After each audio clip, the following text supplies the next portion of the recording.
Yola Team, on est le lendemain du premier tour à Grigny. Il est 11h40, on décolle dans 30 minutes. Et forcément, vu que le match n'a pas duré très longtemps, je me sens bien, même si un match officiel, c'est toujours différent parce qu'il y a de la tension qui s'accumule et quand même petite crampe au mollet. Mais globalement, très bien et prêt à enchaîner parce que je vais devoir enchaîner de toute façon, vu que je vais jouer 3-4 matchs quoi, minimum dans les jours à venir. Voilà, en espérant que les sensations restent les mêmes. Et let's go. Ah oui, il a pesé.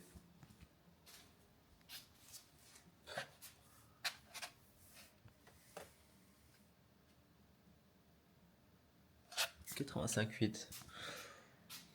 Let's go. Et bienvenue pour ce premier tour, tout du moins ce premier match du TMC de Bailly-Romainvilliers, qui est un TMC 15-2-4-6, tout du moins sur le papier, étant donné que le meilleur classé du tableau est à 15. Ce qui fait de moi, à 15 ans, du coup, une tête de série et qui m'exempte du quatrième match. Donc malheureusement, ce sera 3 matchs maximum. Donc c'est un peu décevant quand même, parce que quand on fait un TMC en général, c'est pour faire le plus de matchs possible. Mais voilà, et c'était pas le cas du coup de mon adversaire Evan, qui lui a joué un match le matin même. Ce qui est drôle, c'est qu'il a joué contre mon adversaire de la veille à Grigny, donc Mathieu, et il l'a emporté. Il l'a emporté, je crois, 7-5, 6-4, quelque chose comme ça. Donc voilà, Evan qui est un jeune joueur en plus, 2009, donc 14 ou 15 ans. Et voilà, 15-2, voilà, c'est un joueur assez prometteur. Et je l'ai vu à l'échauffement, il m'a quand même assez impressionné. Il a une technique très fluide, pas mal de puissance. Et puis il a battu mon adversaire de la veille, du coup il va falloir que je me méfie quand même un petit peu. Voilà, on va essayer de s'appuyer globalement sur un bon service. Comme la veille, tout simplement, un bon service pour s'épargner des souffrances inutiles.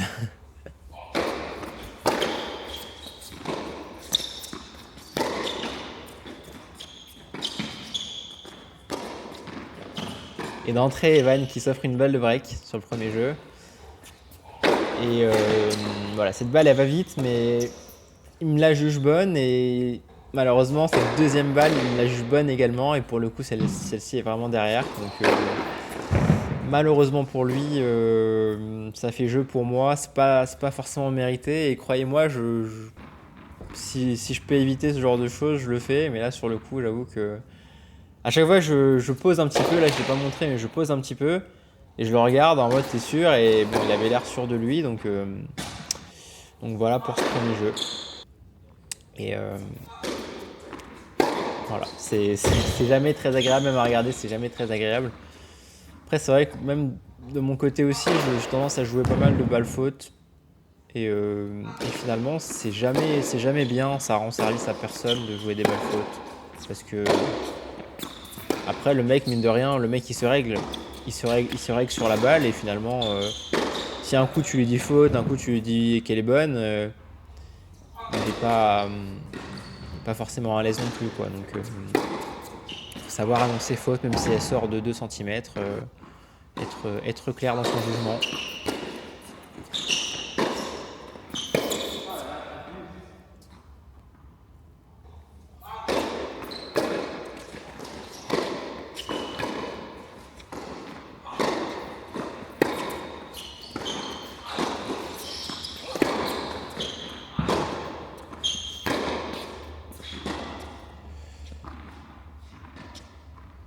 Donc Evan qui égalise. Et voilà, ma raquette du coup qui était tendue à... Bon, celle-ci elle m'a l'air aussi faute. Bon, après c'est dur de juger de l'autre côté, mais elle m'a l'air un peu longue aussi, quoi. En voyant l'image, c'est pas forcément... Et du coup, en fait, ma raquette qui est quand même un peu tendue, du coup à 16 kg, et je le sens quand même que je dois m'employer un petit peu plus, forcer un petit peu plus, comme là. Donc au final, on s'habitue à tout, hein. Bon, 18 kg, je me serais pas habitué, mais voilà, je pense que la prochaine fois, je l'attendrai peut-être à 14 kg.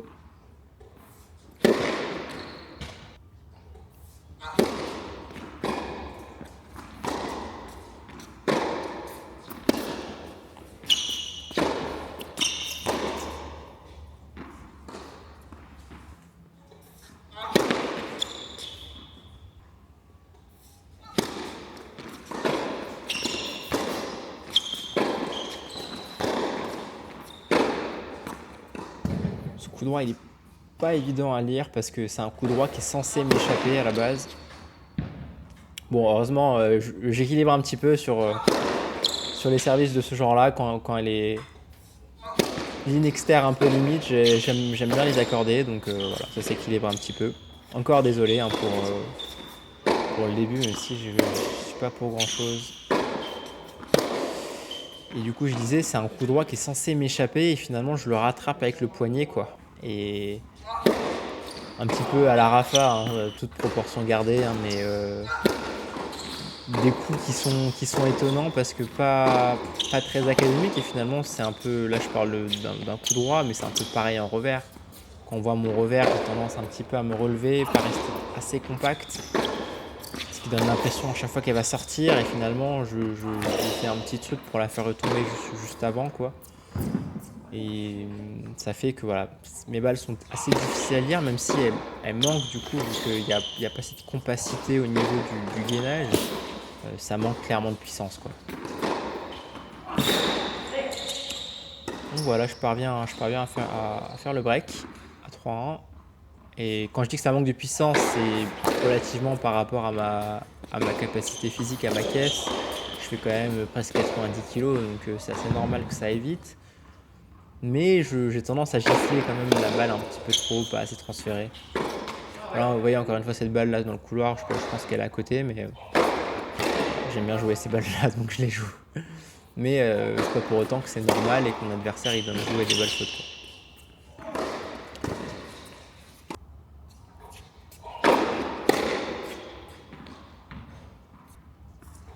Heureusement là j'essaie de prendre un pouce de marge pour que ça se réitère pas.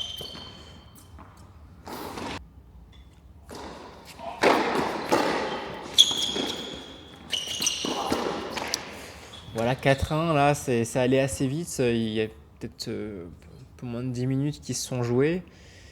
Et en 10 minutes, voilà, un break, quelqu'un qui commence à servir, et ça peut vraiment tourner très vite. Et finalement, c'est un moment clé quand même du match parce que tu te dis putain, 4-1, le mec est vachement devant, on est déjà presque au second set.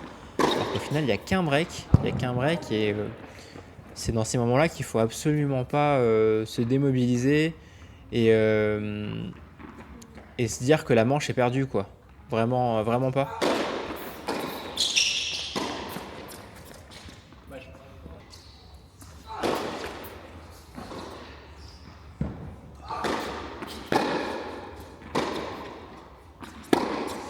Ouais, beaucoup de réussite sur ce revers là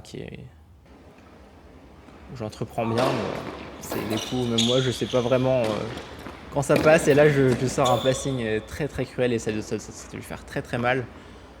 Parce que voilà, il avait le point dans la raquette et moi avec ma démarche de pachyderme, j'arrive à mettre la main sur cette balle et réaliser deux breaks.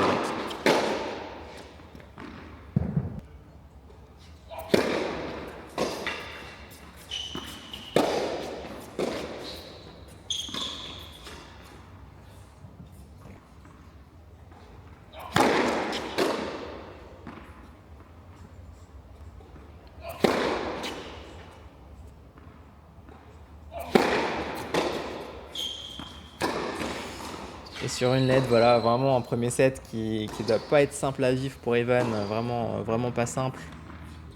Et qui doit vachement cogiter pour trouver des solutions et revenir dans ce second acte. C'est vrai que quand je le vois, je le sens quand même assez crispé, assez tendu. Et voilà, un exemple un peu de ce que je vous disais tout à l'heure sur des revers qui ont l'air de sortir de 3 mètres et finalement qui replongent pile sur la ligne. Et donc oui, je disais, je le sens quand même assez tendu, assez pas libéré dans la tête et donc forcément crispé aussi dans le jeu. Donc je sais pas, peut-être, je sais pas ce qu'il a tendu, si c'est la caméra, si c'est les attentes tout simplement, le fait qu'il joue à 15-1.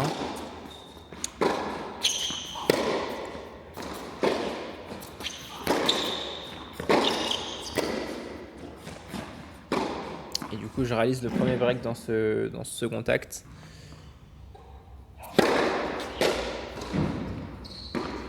Et oui, on le sent un petit peu désabusé. Donc voilà, je peux pas spéculer sur la raison, mais c'est vrai qu'il n'avait pas l'air à 100% dans son match à ce moment-là.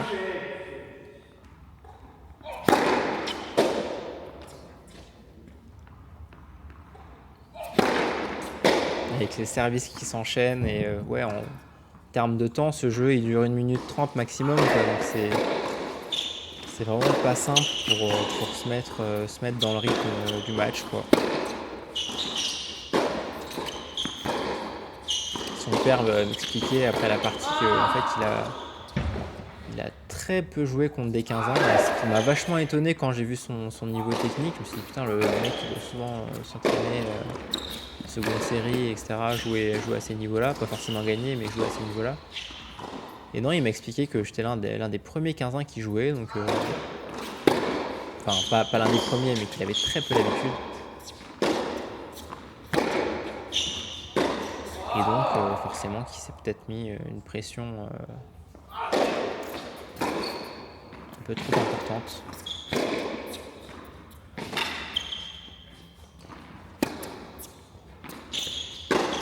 Ouais, ce genre de balle, je le connais pas, hein, forcément je peux pas dire, mais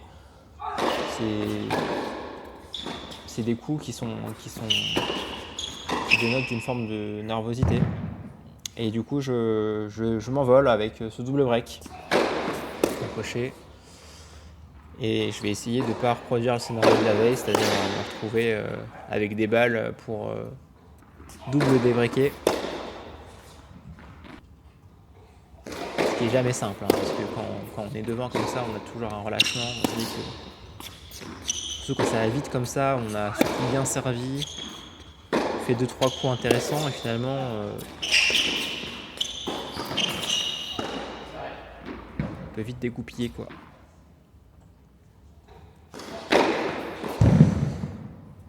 Heureusement ça tient, c'est pas vraiment là, celle-ci elle est un peu plus limite, mais je pense qu'elle accroche.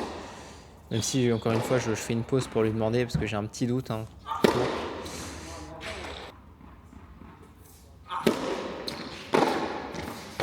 Et ouais, je sens qu'au service là j'ai vraiment conservé le truc, vraiment le fait de bloquer l'épaule. Enfin, celle-ci aussi je la joue, elle est totalement à côté, et peut-être que ça le perturbe au final que je la joue, ouais, vous voyez, pas forcément simple. Et oui, je disais, j'ai vraiment chopé le truc au service, donc j'espère vous faire une vidéo très bientôt pour vous expliquer un petit peu la façon dont je procède au-delà de la gestuelle que je sais que peu de gens apprécient, et moi le premier au final, mais j'ai décidé d'opter pour l'efficacité avant tout. Et 2 balles pour vraiment lui faire mal, quoi. Mais peut-être un choc à venir, amorcé par ce revers.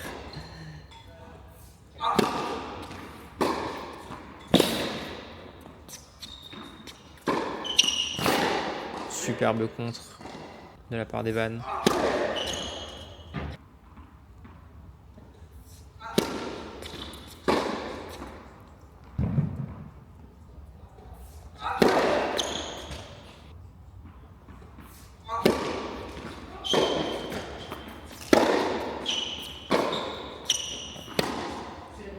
Et des petites erreurs, voilà, qui s'enchaînent.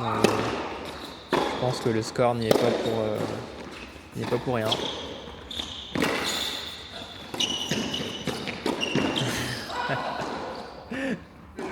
Super point. Et oui, et c'est toujours compliqué, hein, pour moi, particulièrement de faire abstraction du score. Donc là, sur le service, je me concentre vraiment sur l'élément technique qui fait que le service passe. Et rien d'autre, quoi. C'est-à-dire que s'il me fait un bon retour, là, je suis totalement mort. Heureusement, ça suffit. Ça suffit pour faire mon jeu. Et à ce moment-là, j'ai quand même la conviction de me dire que voilà, je vais avoir 2 occasions 2 occasions de servir et dans tous les cas et que si voilà, je me concentre sur ce qui fonctionne, euh, ça devrait le faire.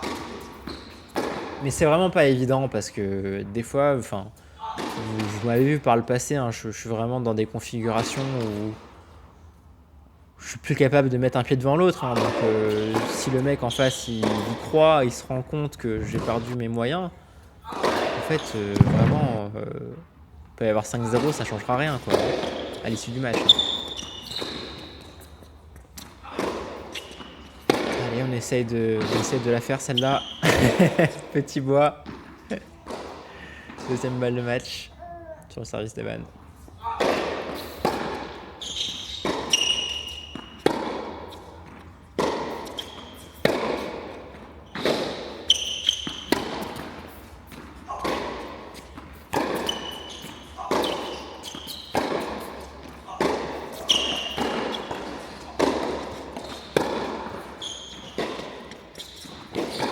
Et un beau revers pour conclure un superbe échange. Et voilà, c'est cette partie qui a été très bien pour moi parce que ça s'est joué très vite et difficile pour Evan, j'imagine. Pas eu beaucoup d'échanges, beaucoup d'erreurs. Voilà, la vitesse au service qui n'était pas évident. Voilà, je vous reprends à la fin pour faire une analyse peut-être un peu plus à froid de ce match. Et je vous laisse ma réaction post-match et je vous dis à tout de suite. Et victoire 1-1 du coup dans la lignée de ce que j'ai fait hier à Grigny, c'était vraiment top. J'ai très très bien servi. J'avais trouvé le truc déjà il y a quelques semaines, mais là j'arrive à le produire en match, donc c'est tout ce qu'on demande. Voilà, match contre Evan qui est un jeune joueur, je crois qu'il a 14 ans, 15-2, qui a une très bonne technique, un bon lâchement. Malheureusement, c'est vrai qu'il m'a dit après la partie qu'il n'avait vraiment pas pu me retourner. Et à partir de là, c'est vrai que c'est toujours très frustrant et de trouver le rythme, c'était très compliqué pour lui. Donc voilà, moi j'en ai profité et je capitalise sur mes points forts, quoi. Donc j'espère que ça va continuer comme ça sur ce coup, parce que ça me garantit quand même beaucoup de choses, même si derrière je suis pas au top. Là j'ai une petite fragilité en revers, je suis pas forcément très bien. Par contre voilà, je me déplace bien, je suis concentré, je j'ai pas de saute d'humeur ou quoi, donc c'est vraiment nickel, que demander de plus. Voilà, merci et à demain, enfin demain. Moi je joue demain, mais vous verrez le match plus tard du coup. Allez, j'espère que vous avez apprécié. Salut! Je voulais revenir sur un élément dont j'ai pas parlé sur le coup. C'était vraiment le fait que ça se voit, je pense, que j'assume beaucoup plus en fait mon intention de gagner le match, mon envie de gagner le match. Et voilà, je m'excuse beaucoup moins de gagner les points. Tout simplement, ça semble débile pour ceux qui ne me connaissent pas. Mais c'est vrai que c'est quelque chose qui est très difficile pour moi la plupart du temps de vraiment d'avoir la conviction. C'est-à-dire que souvent mon corps il va dans le sens de j'ai envie de gagner, mais mon esprit, toutes les 3 secondes, il hésite en fait sur le fait que c'est ce que j'ai vraiment envie de faire, quoi. Et quand je vois l'adversaire qui a une détermination un peu forte, directement, je me dis, bah tiens, en fait, toi, t'es venu, mais t'as pas vraiment envie de gagner, quoi. Donc, finalement, je me retrouve à. C'est quand même la clé de ce qui me paralyse au final. Et aujourd'hui, si j'arrive à avoir un peu plus de constance, un peu plus de régularité dans ce que je produis, c'est aussi parce que j'ai accepté l'idée, j'assume plus en fait le concept de venir pour gagner, quoi. Voilà, tout simplement. Et je dis pas que je vais gagner à chaque fois, mais juste je me sens beaucoup plus en phase avec moi-même et c'est super, quoi. Voilà, donc je vous dis à la semaine prochaine pour le deuxième match du TMC. Salut!